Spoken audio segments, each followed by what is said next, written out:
25 years old. I was born premature, September 28, 1928. And the doctor took one look. I can't remember exactly, but I weighed like 3 pounds or 3.5 or so.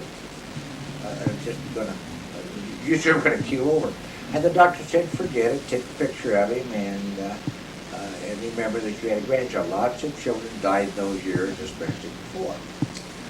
But anyway, my grandmother, whom I remember again, I remember well, she died when I was 4. Is that repeating myself? I'm sure it is. And she put me in a box and wrapped me up and put me in an oven. She made an incubator. Sure. And this was before anybody knew what an incubator was. And what do you know? I lived. Yeah, integrity and love. Those were the two things I think my father had. Tim Quinn, age 44. I was the oldest son of Dale Quinn. Well, Great Western's a good example. I mean, integrity is when you're willing to stand up for what you believe in, regardless of the consequences and regardless of what everyone around you wants to do to go along with the flow. And he rose higher, faster than anybody ever had when the company was family-owned. And when it became corporate-owned, a new culture and new values came in that Dad was never really comfortable with. And towards the end, he was the controller for the organization, and the CFO wanted him to do things that he just flat thought were unethical. And rather than do them, he gave up a job at an age when men don't give up a job, particularly without college education. But with Dad, it wasn't a matter of how much it cost. It was what's right and what's wrong, and he did what he thought was right.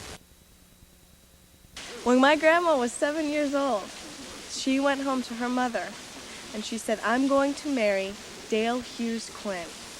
Well, I was in the 7th grade, and we were all, a bunch of girls were sitting around saying what they were going to do. And it came my turn, and they said, what do you want to do? And I said, I want to marry Dale Quinn and have children. Now, there aren't too many people that had a goal, set out, and accomplished. I did. When we were seniors in high school, we were at a country club, and they had a jitterbug contest. And I don't know if you know or not, jitterbug happens to be a dance. Try it again. From the beginning. All right. 1, 2, 3. 1, 2, 3. Turn. 1, 2. I'm getting it. Yes.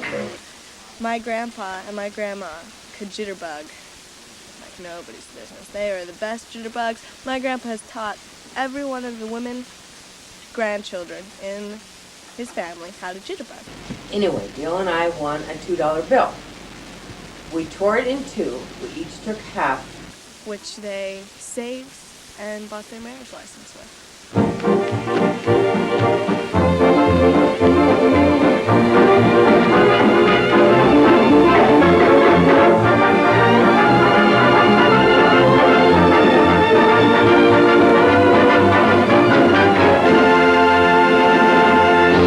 I personally think that's rather a romantic tale.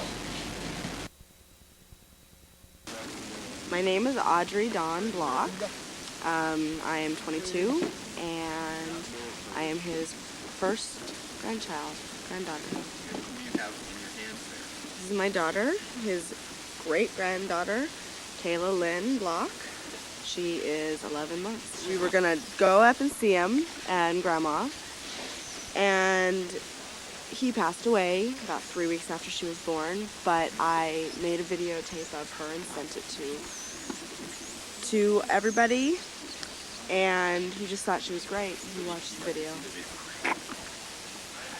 Why on her face? I'm sorry. She was just blinking out. I'm sorry, but what's wrong with her face? Did you see that? Not even knowing it's poor thing was bugging her. Okay, go on. Over again? Well, I like playing the piano, and I had a chance to take it a couple of different ways. At one time, there was some talk about going to the Conservatory of Chicago, and I was playing classical music, and I might have made it or might not have. You know. But anyway, a guy named Harrier got a hold of me when I was about 14.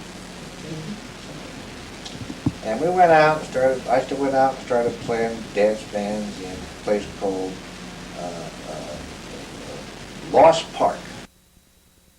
Are we ready? Yep. Okay, let's do it.